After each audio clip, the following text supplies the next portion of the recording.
The next couple of maps introduce us to capturable facilities in skirmish mode, a concept which I think had a lot of potential. Unfortunately, I don't think that potential was fully realized because in Border Patrol and the following map, there are a lot of minor issues that really bug me and make me think these are the best designed levels in the world. But they still make for some interesting gameplay at the very least. First up, we have a map set in the Tundra Frontier War 30 years ago. And I'm playing as Tundra, which is a good thing because this map has gunships and I really want to show the difference between the Frontier and Tundran gunships because there is an actual difference and it does matter slightly. It kind of slants the map ever so slightly in the Frontier's favor. And since this is skirmish and not assault mode, that's not exactly a good idea. But before that, let's talk about capturable facilities. The player starts with a barracks and a factory, which will produce a heavy tank in the factory, 5 grunts, 2 bazookas, and a single anti-air veteran in the barracks. Keep this in mind. Now, the airbase is so close to each... there are 2 air bases, and they're so close to each player's barracks, it's like, okay, so each player gets an airbase, right? Which produces a gunship. And, you know, that's cool, right? But, you know, why don't they just start the airbase in control of each player? Oh, but if they did that... Oh, here's another thing. You can take the gunship and fly over the auto guns next to the factory and destroy them for an easy first strike bonus. That isn't too cool. Now, the thing is, if Player 1 captures Player 2's airbase, and this can happen, then Player 2 is basically dead, because they'll never be able to retake the airbase, and even if they do, they've probably lost so much points and time that they'll never be able to make a comeback. And, oh, this guy is sneaky. He decided to fly all the way around my airbase in order to take it by surprise from behind with his gunship. The thing about the gunships in this map is that the Frontier's gunship has much better attack range. It is so good at attacking from long range. It can shoot out the auto guns very easily from long distance, and I don't like that. Auto guns only respawn if a facility gets captured and recaptured, so that ain't cool. Another thing that ain't cool is that you only have 1 anti-air veteran at any point in the map, like, at all. And as we know, anti-air veterans are not very durable. Even a gunship could destroy an anti-air veteran if it gets really close. It'll probably take a couple of hits in the process, but it's very much possible for a skilled player. And we all know that I'm a very skilled player. In fact, I'm going to try it right here. And fail. But still, you saw that I was able to do a hefty amount of damage. If you lose the anti-air veteran you've got, you're pretty much vulnerable to gunship attack until it respawns. And, this isn't such a gigantic problem in this particular map because, you know, if you still have your gunship, you could just ram it into the enemy gunship. That'll do some damage, or try and shoot it with the gunship. Grunts and bazooka veterans can also, like, slowly chip away at its health. See, I was able to take that one down. But, you know, it still seems kind of silly to me to have just 1 anti-air unit when they're so frail. I mean, like, you could have made the factory spawn anti-air vehicles, and that would have helped out immensely.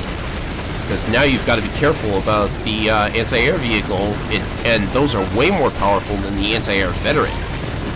I mean, due to the anti-air veteran nerf in Battalion Wars 2, it's basically a pointless unit to have if the map happens to include both it and the anti-air vehicle, but no map includes both the anti-air veteran and the anti-air vehicle. So that situation never arises. But there's only 1 map in skirmish mode, the last one, that has anti-air vehicles in it at all. Oh, also, and the heavy tank spawns so far away from the rest of the player's units, which I don't actually mind.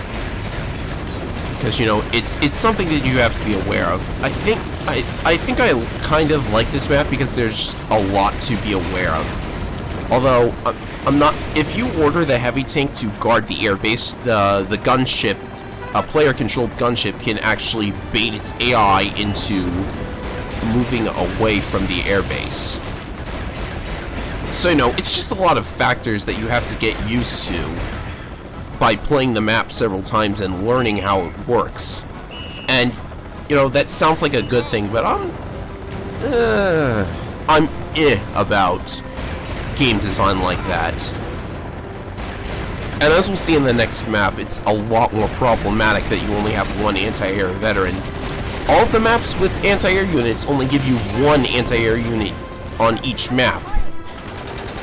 And, you know, it's kind of sad that they shut down the Wi-Fi servers because I could actually fix this. I know enough about modding Battalion Wars 2 to add additional units to the maps, so I could probably fix that if I wanted to. But, you know, there's not a lot of point now that the Wi-Fi servers were shut down, and it's a lot harder to play this game online. If you even can. I've never tried it before, but I'm pretty sure you can. I mean, people revived the Brawl servers and the Mario Kart servers, so they gotta be making progress somehow. Unfortunately, as far as modding goes, I don't know enough to actually craft my own levels, like, from scratch. I can only, like, do minor edits that don't look nearly as impressive as it would if I could, like, say, put the Tundran Recon on this map. And there I go, destroying another anti-air veteran with my gunship. But, you know, I could at the very least make the anti-air veterans more durable, which is something I think they could use if there's only going to be one per player. And it does respawn, of course, but, you know, the thing is, the anti-air veteran also respawns, like, way in the back of the map at the barracks. Which are uncapturable, by the way. Oh, it's also worth mentioning that if you have two facilities of the same type, the reinforcement rate gets doubled. But this situation will almost never arise because there's no real point in owning two of the same facility. And in this map in particular, if you capture both air bases, you basically win anyways, because the enemy doesn't have gunships anymore, and there's no possible way they could. There's almost no possible way they could recapture it. So here I'm actually managing to hit his gunship. Gunship versus gunship is a really bad matchup. Your shots almost never hit the other gunship. So that's tricky. I see my gunship is just barely alive, so let's smash into the other player's gunship. Oh wait, that did absolutely nothing. Well, we'll have to call in the anti-air and wait for it to get over here in order to destroy that, gunship. There we go, he's gone.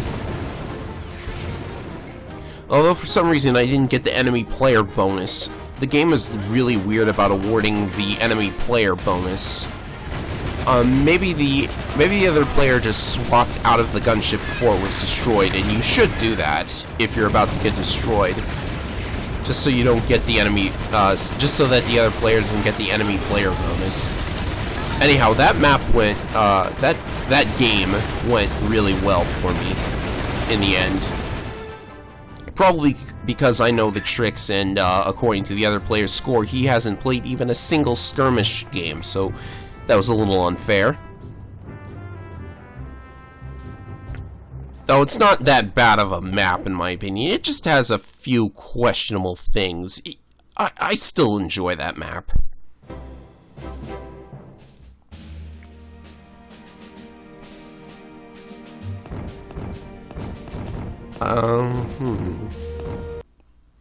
Next up, though, is Sandcastles, which is the... Wait, let me think. Yes, it's the only skirmish map in the game with the Anglo Isles in it. That's rather unfortunate. So, this between this and Border Patrol, I'd take Border Patrol over this any day of the week. Sandcastles is not a good map in my opinion. So we have the same problem as Border Patrol. You only get one anti-air veteran, and the 2 air bases on this map give you bombers. Yeah, bombers. That's a good idea. Although, in the center of this map is a factory with a light tank. Like, who cares about that? Why do you need a light tank? If you have one of the air bases, you have a bomber. And I get that putting the factory in the center of the map means that players are going to fight over it. And it's fun to have something to fight over. But, like, bombers, dude. A light tank isn't gonna do scrap against a bomber. And another thing, what you're gonna learn really quickly from my playing here is that a bomber can very easily destroy an anti-air veteran. Anti-air veterans do not resist bombers well. We know this because I've done it in just about every map with bombers in it in Battalion Wars 1. So a very easy first strike, and I gotta find that anti-air veteran though.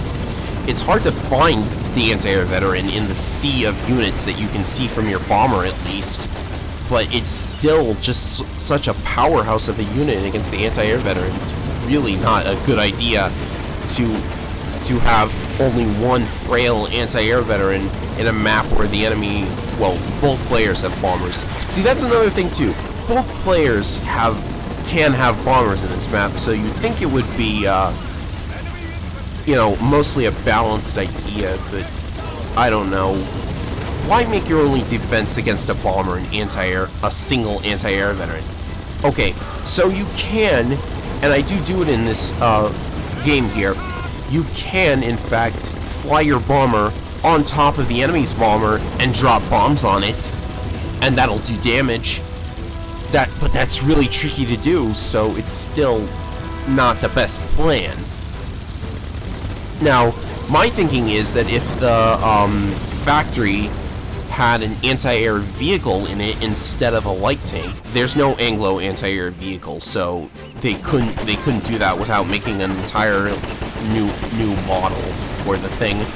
But if there was an anti-air vehicle instead of a light tank, then that would make the factory something that you want to control, because anti-air vehicles, they have a pretty long range. They could just play target practice with the enemy's bombers, and that would make it into a kind of situation where whoever controls the factory controls the game. Well, that's the idea. I mean, like, then suddenly the factory is something to fight over. But, actually that does create another issue. Like, how are you going to destroy the anti-air vehicle so that you have a clear path for your bomber? I mean, you've only got bazooka veterans, and oh my goodness, the Wiimote turned off. I must have run out of batteries or something, or the thing turned off. Come on, hurry up and turn it back on. My bomber is just sitting around uselessly while I'm trying to fumble around with the batteries. Okay, there we go. I was super freaked out when that happened. You don't want to lose control of your Wiimote during the game. Meanwhile, I'm still thinking about how to make this map a lot better than it actually is. That's not to say it isn't an interesting battle, although, well, this battle wasn't boring or anything. It was pretty fun, but I just wonder what might have happened if the other player had decided to just camp at his airbase and leave it at that. I probably would have just bombed him. Ugh, I don't know anymore. Let's talk about what's going on the screen right now instead of theorizing. There are also a bunch of autoguns around the barracks, and there's also a single autogun by the air bases for some reason. Just one. And here I'm going to actually try and bomb the bomber. And it worked! Sort of! I just crashed into the flagpole is all. So yes, there are autoguns next to the barracks, and those are very easy to take out. A couple of MG towers are also sitting around uselessly. I guess that's to stop people from trying to... What is it trying to stop people from doing? I've seen a couple of players try to use that little bridge between the two air bases to try and sneak into the enemy's air base when they aren't looking, because for most of this map I was guarding the factory. I suppose it is possible for the other player to sneak around to the air base and try and capture it, but, you know, since the warning icon goes up as soon as they start capturing it, the other player is going to know, and then they just run their bomber over the flagpole, and then so much for the capture attempt. I guess you could wait until the bomber's destroyed, though. But then if the bomber's destroyed, you could just...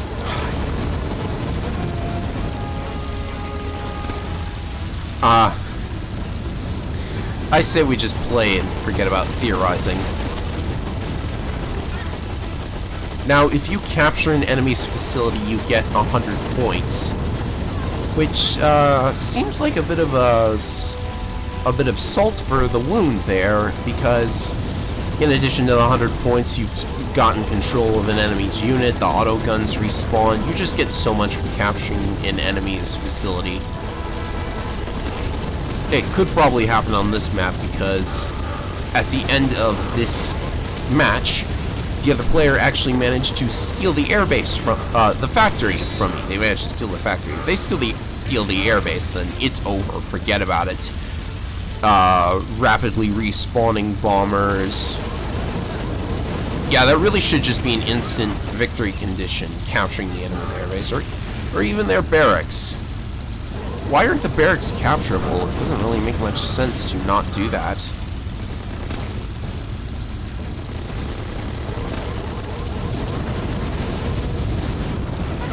There was apparent, you know, since I'm the kind of, oh, what is going on with my anti-air veteran there? It's freaking out. And then it just got destroyed. The thing is, there's a couple of voice clips on the disc that suggest that there was going to be a Navy Anglo versus Frontier map, or maybe this map was going to be a Navy map. A second Navy map would have, I guess, been a nice thing, since the first one wasn't so good. So yeah, I'm kind of torn about whether I like these maps or not, but that's not to say they're terrible or anything. I just don't like the matchups that they expect to happen here. Or didn't expect to happen, then rather.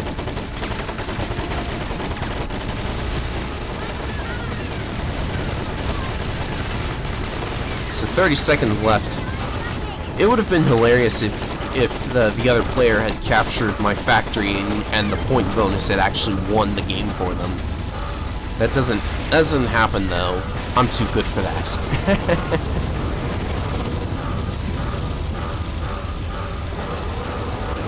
And I try my best to stop them too, but it's funny.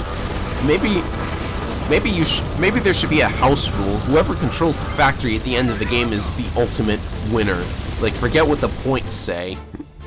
That would be pretty interesting, actually.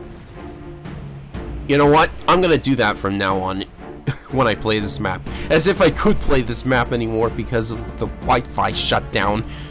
But yeah. Whenever I play this map, I'm going to try to hold the factory until the end, and that will be proof that I am the true master of bomber play.